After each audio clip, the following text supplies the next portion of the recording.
ഉരുൾപൊട്ടൽ ദുരന്തം നാശം വിതച്ച വയനാട്ടിലെ പുനരധിവാസം വേഗത്തിലാക്കാനുള്ള തീരുമാനം എടുത്തിരിക്കുകയാണ് മന്ത്രിസഭായോഗം. വീടുകൾ വാഗ്ദാനം ചെയ്ത 38 സംഘടനകളുമായി മുഖ്യമന്ത്രി പിണറായി വിജയൻ നേരിട്ട് ചർച്ച നടത്തുമെന്നാണ് വ്യക്തമാക്കിയിട്ടുള്ളത്. ഇതിനായുള്ള സ്ഥലമേറ്റെടുപ്പ് വേഗത്തിലാക്കുവാനും ധാരണയായിട്ടുണ്ട്. വിഷയം അടുത്ത ക്യാബിനറ്റ് വിശദമായി പരിശോധിക്കും. ഇതിന്റെ ഭാഗമായുള്ള നടപടികൾ വേഗത്തിലാക്കാനാണ് തീരുമാനം. കിഫ്ബി തയ്യാറാക്കിയ 1000 സ്ക്വയർ ഫീറ്റ് വീടിന്റെ പ്ലാനാണ് മന്ത്രിസഭായോഗം തത്വത്തിൽ അംഗീകരിച്ചിട്ടുള്ളത്. ടൗൺഷിപ്പിന്റെ നിർമ്മാണ ചുമതല ഒരു ഏജൻസിയെ ഏൽപ്പിക്കുവാനും മേൽനോട്ട സമിതിയെ നിയോഗിക്കാനുമാണ് യോഗത്തിൽ ധാരണയായത്. ചീഫ് സെക്രട്ടറിയാണ് കരട് രേഖ സമർപ്പിച്ചത്. ടൗൺഷിപ്പുകൾ ഒറ്റഘട്ടമായി നിർമ്മിക്കും. 2 പ്രദേശങ്ങളിലായിട്ടായിരിക്കും ഈ ടൗൺഷിപ്പുകൾ നിർമ്മിക്കുക. ഏകദേശം 750 കോടിയാണ് ഇതിന്റെ ചെലവായി കണക്കാക്കുന്നത്. പദ്ധതി രേഖയിൽ സ്പോൺസർമാരുടെ പേരും ഉൾപ്പെടുത്താൻ തീരുമാനമായിട്ടുണ്ട്.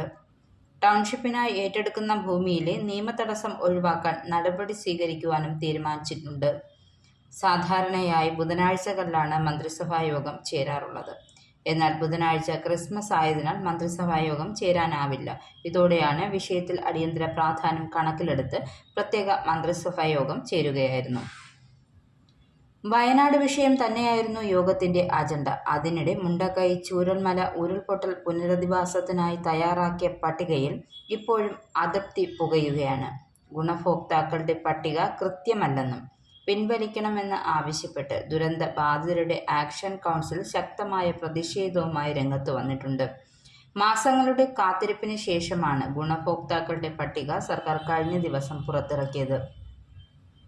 388 കുടുംബങ്ങൾ അടങ്ങിയ പട്ടികയാണ് സർക്കാർ പുറത്തുവിട്ടത്. മാനന്തവാടി സബ് കളക്ടറുടെ നേതൃത്വത്തിൽ തയ്യാറാക്കിയ പട്ടികയിൽ അടിമുടി പിഴവുണ്ടെന്നാണ് ദുരന്തം ബാധിക്കപ്പെട്ടവർ തന്നെ സാക്ഷ്യപ്പെടുത്തുന്നത്. ഇത്തരത്തിൽ വേർതിരിവ് കാട്ടിയുള്ള പുനരധിവാസം അംഗീകരിക്കാനാവില്ല എന്നാണ് പ്രതിഷേധക്കാരുടെ പക്ഷം.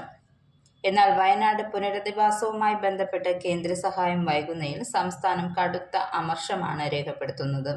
മുഖ്യമന്ത്രി തന്നെ വിഷയം ഒന്നിലധികം തവണ പരസ്യമായി ഉന്നയിക്കുന്ന സാഹചര്യവുമുണ്ടായി. എന്നാൽ പ്രിയങ്ക ഗാന്ധിയുടെ നിവേദനത്തിന് നൽകിയ മറുപടിയിൽ ആഭ്യന്തരമന്ത്രി അമിത്ഷാ കേരളത്തിന്റെ വീഴ്ചയാണ് ഇതിന് കാരണമെന്നാണ് ആരോപിക്കുന്നത്. അതായത് കേരളത്തിന്റെ തലയിൽ പഴി കെട്ടിവെച്ച് രക്ഷപ്പെടാനാണ് കേന്ദ്രത്തിന്റെ നീക്കം. ആ നീക്കം പിണറായി സർക്കാർ ഒരിക്കലും അനുവദിക്കില്ല എന്നതാണ് സത്യം.